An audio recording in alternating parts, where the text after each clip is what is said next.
Welcome back to the YouTube channel JK paramedical info. यहाँ पर थोड़े दिन ही पहले मैंने आपको अपडेट किया था जिसमें कि आपका ESIC जो कि आपका एम्प्लॉयमेंट इंश्योरेंस स्टेट कॉर्पोरेशन जो कि आपका मिनिस्ट्री ऑफ लेबर के अंडर जो है वो आपकी एक ऑर्गेनाइजेशन आती है जिसमें कि आपकी नर्सिंग ऑफिसर्स की जो है वो वैकेंसीज़ थी। ठीक है, और ये आपका जो एग्जामिनेशन कंडक्ट करवाएगा आपके ऑनलाइन फॉर्म लगेंगे, ये आपके UPSC के अंडर लगेंगे, यानी कि यूनियन पब्लिक सर्विस कमीशन के अंडर जो है वो लगने जा रहे हैं। ठीक है, आज से जो है वो आपके फॉर्म लगना स्टार्ट हो चुके हैं।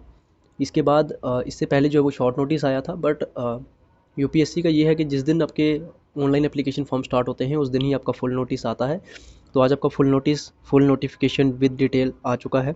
ठीक है, इसमें हम आपका एज क्या रहने वाली है, ठीक है, पहले भी डिस्कस करी थी, बट इसमें जो है वो बिल्कुल श्योर डेफिनेटली यही रहेगी जो हमने पहले डिस्कस करी थी। क्वालिफिकेशन एक्सपीरियंस GNM वाले जो कैंडिडेट थे उनके लिए मांगा गया था, बट कितना एक्सपीरियंस 1 ईयर का वो बताया था उसमें, बट कितने बेडेड हॉस्पिटल का, वो सारी बातें इस वीडियो में डिस्कस करेंगे। सिलेबस क्या रहेगा आपका, एंट्रेंस किस तरह से होने वाला है, एग्जामिनेशन सेंटर आपका कहाँ बनने वाला है, ये सारी बातें जो है हम इस वीडियो में डिस्कस करेंगे। तब तक आप बने रहें। सबसे पहले आपका जो वो ये वैकेंसी है आपकी कितनी है, 1930। ठीक है, 1930 आपकी जो है वैकेंसी है, जिसमें कि आपकी जर्नल की 892 वैकेंसी है, EWS की 193, OBC की 446 वैकेंसी, SC की 235, ST की 164 और PWD कैंडिडेट जो हैं उनकी 168 जो आपकी इसमें वैकेंसी है। ठीक है,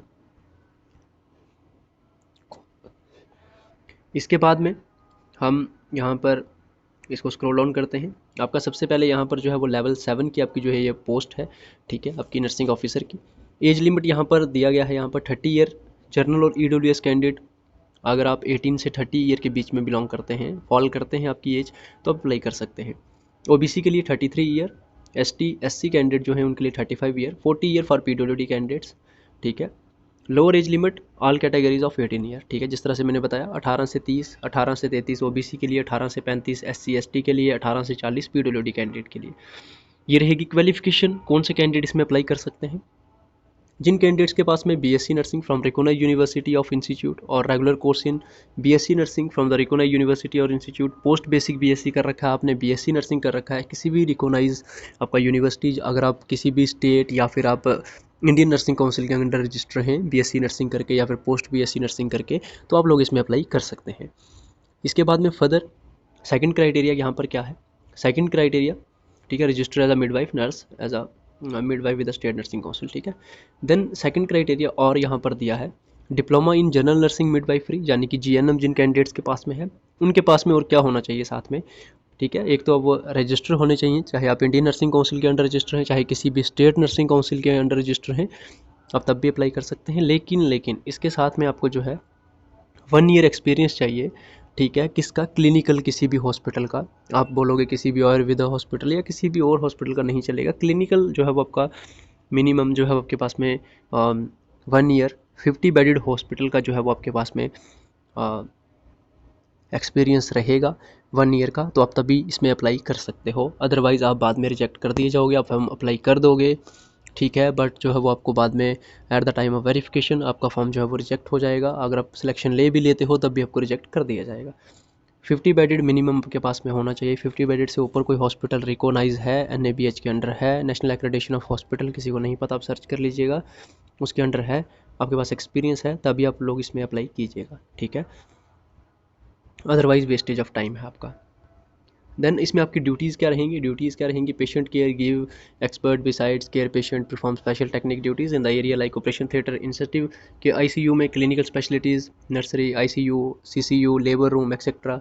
ठीक है, इंश्योर आप प्रॉपर एडमिशन को इंश्योर करेंगे, ट्रांसफ़र और डिस्चार्ज पेशेंट का देखेंगे, ऑब्जर्वेशन देखेंगे पेशेंट की, ठीक है, उसकी डेली कंडीशंस के, उसके बाद में बेड मेकिंग डेली, ठीक है, जो होती है, मेंटेन रिकॉर्ड करना है आपको, क्या करना है आपको, एवरी 4 आवरली या फिर 2 आवरली आपको उसका जो है वाइटल साइंस लेने हैं, input output medicine chart maintain करना है आपको, इंजेक्शन एडमिनिस्ट्रेट जो किए हैं वो मेंटेन करना है, IV कैनुलास को फिक्स करना है, और मेडिकेशन देनी है, IVIM इंजेक्शंस आपको पेशेंट को प्रोवाइड करने हैं, draw blood for investigations, maintain schedule drug register, ठीक है, maintain emergency tray, sterilise instruments in working condition, teaching duties and any other duties as may be assigned by the higher officers.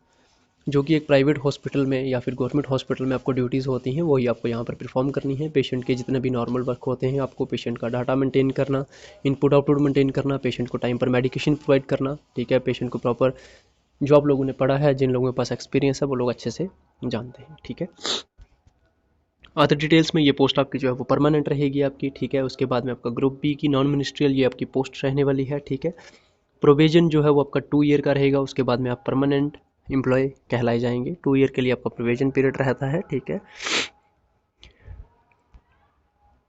इसके बाद में online form आपके जो है वो start हो चुके हैं, ठीक है। आज से इसकी जो लास्ट डेट है आपकी वो रहेगी आपकी, इसका जो है वो ऑनलाइन एप्लीकेशन 7 मार्च से स्टार्ट हो चुके हैं, और आपके जो हैं 27 मार्च, ठीक है, 27/3 तक आपके इसके ऑनलाइन एप्लीकेशन फॉर्म रहेंगे, ठीक है। आप अप्लाई कर सकते हो।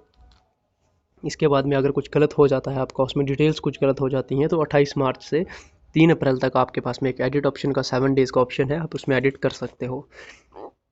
वीडियो अच्छे से देखें और डेट जो है वो उसमें नोट्स कर कर रखें, ताकि आप लोगों को जो है वो फर्दर कोई भी इशू ना पड़े इसमें, ठीक है। कैंडिडेट्स हैं उनको जो है वो वन टाइम रजिस्ट्रेशन करनी है। आपकी ऑफिशियल वेबसाइट ये है upsconline.nic.in, ठीक है। यहाँ से आप जाकर अप्लाई कर सकते हैं, ठीक है। सिलेबस इसमें आपका स्कीम ऑफ एग्जामिनेशन जो है वो क्या रहने वाली है, 2 आवर का आपका जो है वो एग्जामिनेशन टाइम रहेगा। ईच क्वेश्चन जो है इक्वली मार्क्स कैरी करेंगे। टेस्ट आपका ऑब्जेक्टिव टाइप होने वाला है। मीडियम आपका इंग्लिश रहेगा इसमें। There will be a plenty of wrong answer. Every wrong answer will carry detection of 1/3 marks of the assigned that question paper. If no mark, if answer is marked for a question, there will be no penalty for that question. अगर आप कुछ गलत question mark कर देते हैं उसकी negative marking लगेगी, अगर आप उसको ऐसे ही छोड़ देते हैं तो उसकी नेगेटिव मार्किंग नहीं लगेगी, अटैम्प्ट नहीं करते हैं उसको तो।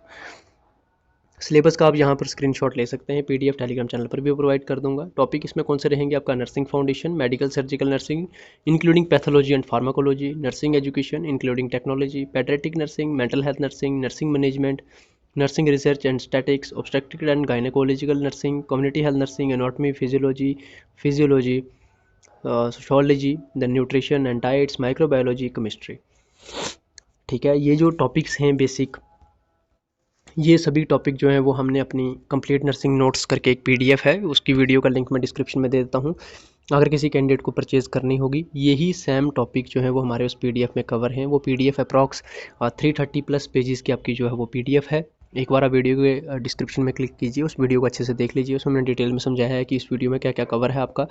मोर देन 1500+ MCQs आपको उसमें मिलेंगे, ठीक है। 330 पेजेस प्लस की पीडीएफ है। आपका जो है पीडीएफ बहुत ही आपको जेन्युइन कॉस्ट में मिल रही है, सिर्फ 299 में। किसी कैंडिडेट को परचेज़ करनी है, डिस्क्रिप्शन में उसका लिंक है, आप वहाँ से क्लिक कीजिएगा और पीडीएफ उसको ईजिली टेलीग्राम पर मुझे मैसेज कीजिए, आप उसको ईजिली परचेज़ कर सकते हैं वहाँ से, ठीक है। चलिए, तो बाकी वेटेज इसकी 100% रिकॉर्डेड जो है वो आपकी उस पर रहेगी, टेस्ट पे।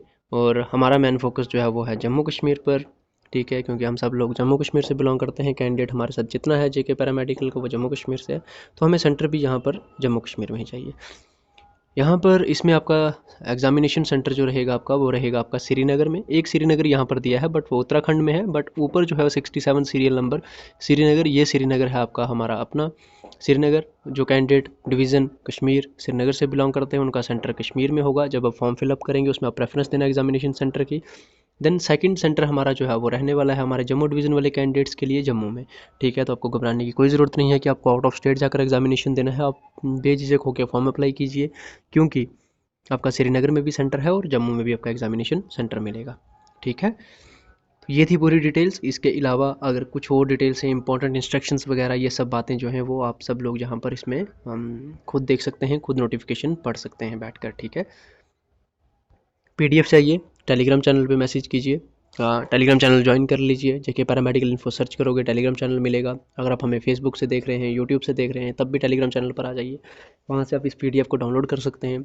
अगर पीडीएफ परचेज़ करनी है किसी ने, तो वो डायरेक्टली लिंक आपको अगर पीडीएफ परचेज़ करनी है, SHUBAM शुभम 2468, आप अगर डायरेक्टली भी सर्च करेंगे तब भी आप हमें मैसेज कर पीडीएफ परचेज़ कर सकते हैं। अदरवाइज़ आपको लिंक भी मिल जाएगा, वहाँ से भी आप पीडीएफ परचेज़ कर सकते हैं। इसके अलावा कोई डाउट रहता है हमें कॉन्टैक्ट कीजिए। Telegram channel is there, WhatsApp channel is there, Facebook is there. आपके लिए बहुत सारे प्लेटफॉर्म हमने ओपन कर रखे हैं, अपनी क्वेरीज खुलकर आप पूछ सकते हैं। हमारे साथ पहली बार जुड़ रहे हैं किसी भी प्लेटफॉर्म में, सब्सक्राइब कर लें, बेल आइकन को ऑल पर सेट कर लें। लेटेस्ट अपडेट आप लोगों को मिलते रहेंगे। Thank you so much.